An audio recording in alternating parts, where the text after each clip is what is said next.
অভ্যুত্থানের ফসল তো এনসিপি খেয়ে ফেলেছে, অভ্যুত্থানের ফসল এনসিপি খেয়ে ফেলেছে, অভ্যুত্থানের আকাঙ্ক্ষা এনসিপি ধ্বংস করেছে। সাঈদ খান সংবিধান সংশোধন কমিটির কথা গতকাল মির্জা ফখরুল ইসলাম আলমগীর বলেছেন, সেখানে তাদেরকে যোগ দেওয়ার কথা বলেছেন, বিরোধী দলকে যোগ দেওয়ার কথা বলেছেন। কিন্তু যদি বলি জাতীয় নাগরিক পার্টির আহ্বায়ক বিরোধী দলের চিফ নাহিদ ইসলাম বলেছেন 19 জুলাই তিনি একটি স্মরণ সভায় বলেছেন, ঢাকা মহানগরের উত্তর যোগাযোগ তত্ত্ব জুলাই শীর্ষক স্মরণ সভায় তিনি বলেছেন জুলাই সংশোধনের আগে বিএনপিকে সংশোধন করার আহ্বান জানিয়েছেন তিনি।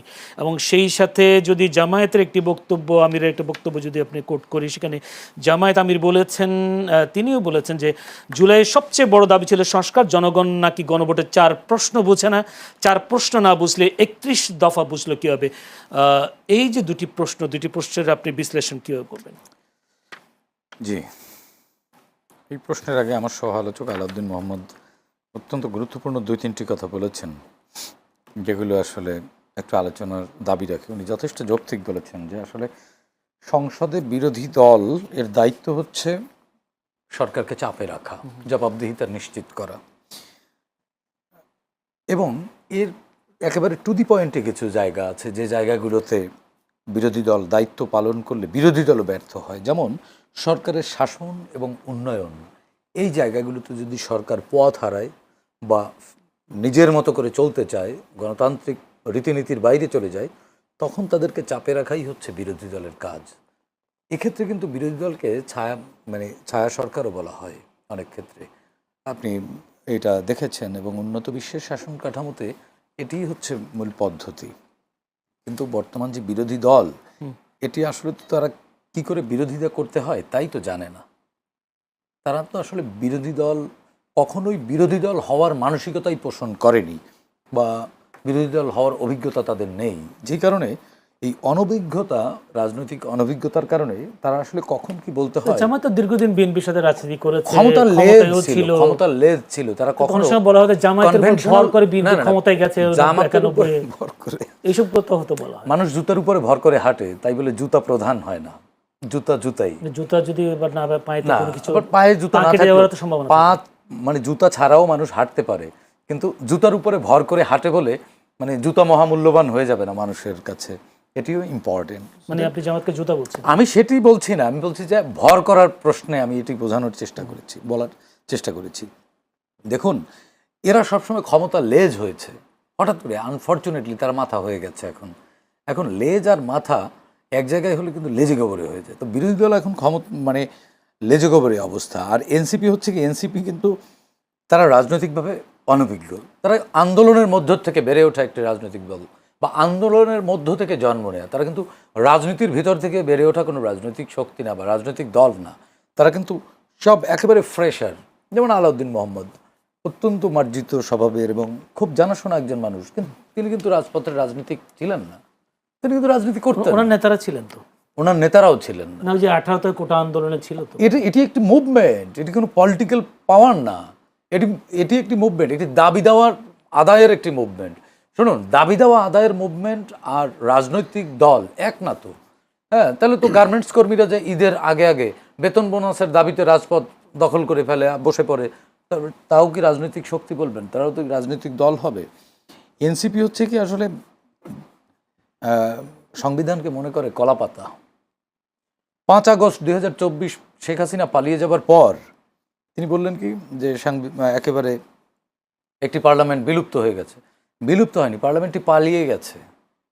যখন একটি পার্লামেন্ট পালিয়ে যায় তখন কোনো রাষ্ট্র শূন্য থাকতে পারে না, তখন কিন্তু কিছু না কিছু তো থাকে। ওই ধ্বংসস্তূপের উপরে ভর করে কিন্তু রাষ্ট্রকে ঘুরে দাঁড়াতে হয়।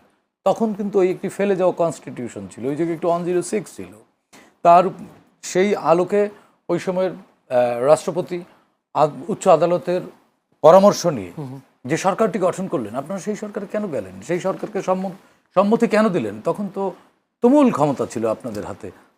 তার মানে আসলে হয়েছে কি, চেয়েছিল চাকরি, হয়ে গেছে রাষ্ট্র। খেয়েই হারিয়েছে, ক্ষমতার মোহে খেয়েই হারিয়েছে। আরেকটি জিনিস আমি আরেকটি বলবো, সেটি হচ্ছে গণভোটের আদেশকে অবৈধ দাবি করেছে বিএনপি।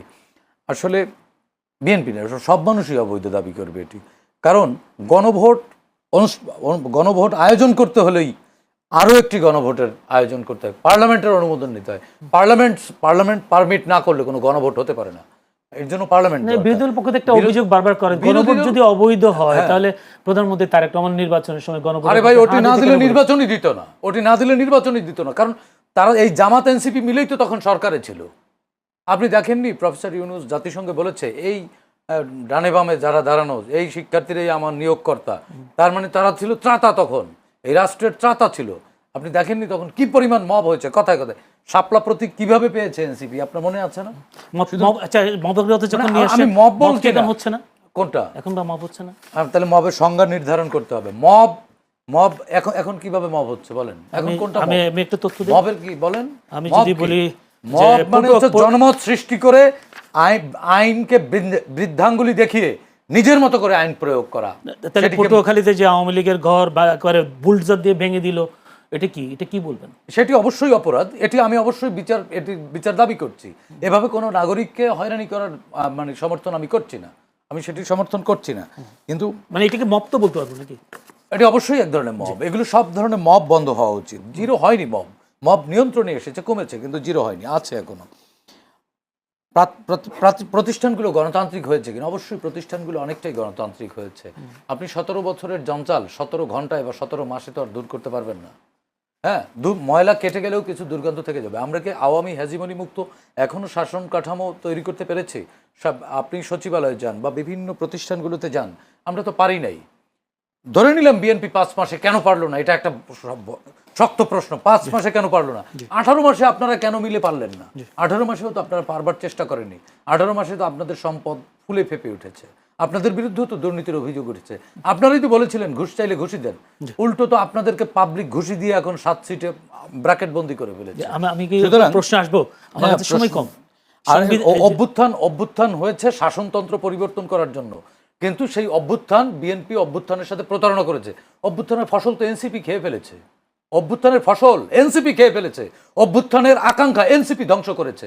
আপনারা কেন সরকারে গেলেন? কেন ওই সময় অন্তর্বর্তীকালীন সরকারের উপদেষ্টা হলেন? কেন রাজনৈতিক দল গঠন করলেন? আপনারা এই অভ্যুত্থানের ফসল খেয়ে ফেলেছেন, নষ্ট করেছেন, চেতনার সাথে প্রতারণা করেছেন। সুতরাং জুলাইয়ের যে আকাঙ্ক্ষা, একজন নাগরিক হিসেবে আমার আকাঙ্ক্ষা ছিল আমি ভোট দিতে পারবো, আমি আমার সরকার নির্ধারণ করব এবং আমি রাতে নিশ্চিন্তে ঘুমাবো, আমার সম্পদ লুট হবে না, আমার সম্পদ বিদেশে পাচার হবে না, এটিই ছিল আকাঙ্ক্ষা। জুলাইয়ের গণভোট হবে এরকম কোনো আকাঙ্ক্ষা ছিল না। সংবিধান সংশোধন আগে বিএনপিকে সংশোধন হতে বলেছেন, যারা সংশোধন হতে বলেছে তারা আসলে রাজনৈতিক দল কিনা এটি আসলে প্রমাণ করুক। আচ্ছা, তারা রাজনৈতিক দলই না। শুনুন, তাহলে সংসদে আসন সংসদে আসন, শুনেন, শূন্য জায়গা কখনো শূন্য থাকে না, ময়লা দিয়ে হলেও পূর্ণ হয়ে যায়, ঠিক আছে? এটা কি জামাতকে আপনি রাজনৈতিক দল মনে করেন? শোনেন, রাজনৈতিক দল জামাতকে প্রতিষ্ঠা করছে বিএনপি। ভাই, বিএনপির যারা প্রতিষ্ঠা করেছে এজন্য বিএনপির তার খেসারত দিতে হয়েছে, বিএনপির তার খেসারত দিতে হয়েছে, জনগণ তার জবাব তো নিয়েছে। সুতরাং আপনি এই মুহূর্তে সবচেয়ে যে ইম্পর্টেন্ট যে জায়গাটি সেটি হচ্ছে যে অভ্যুত্থান শাসনতন্ত্র পরিবর্তনের জন্য নাকি করেছে। কে বলেছে? আলাউদ্দিন মোহাম্মদরা এখন বানিয়ে বললে হবে নাকি? আমরা তো বাংলাদেশে ছিলাম, এমন তো না যে আমরা অন্য কোথাও ছিলাম। জুলাই গণ অভ্যুত্থানের ডেট ওয়াইজ আমি আপনাকে বলে দিতে পারি কোন দিনে কোন আকাঙ্ক্ষা ছিল। 9 দফা থেকে 1 দফা পর্যন্ত এগুলো আমি একজন মাঠের রিপোর্টার, আমার হাতে এসেছে, আমিও পাবলিশ করেছি। হ্যাঁ, সুতরাং এই কোনো দফাই গণভোট ছিল না, কোনো দফাই কোনো জুলাই সনদের এই যে এখন যে যত রফা দফার কথা বলা হয় এর কোনো লেশ মাত্র ছিল না। সেখানে ছিল কি যে অভ্যুত্থানে যে সকল ছাত্র জনতাকে হত্যা করা হয়েছে সেই হত্যার মীমাংসা করতে হবে, দায় স্বীকার করে বিচার নিশ্চিত করতে হবে, লুণ্ঠিত সম্পদ ফেরত আনতে হবে এবং এই যে ফ্যাসিস্ট শাসককে পদত্যাগ করতে হবে, এবং এরকম 9টা দফা ছিল। এ জায়গায় গণভোট হবে, তাইলে ওই উচ্চকক্ষ নিম্নকক্ষ এগুলো হচ্ছে রাজনৈতিক দলের আপনাদের নির্বাচনী ইশতেহার, আপনারা দাবি দাওয়া দিয়ে চাপিয়ে দিয়েছেন। হ্যাঁ, এগুলো জুলাই 5 আগস্ট 2024-এর 1 ঘন্টা আগেও এগুলো কখনোই আকাঙ্ক্ষা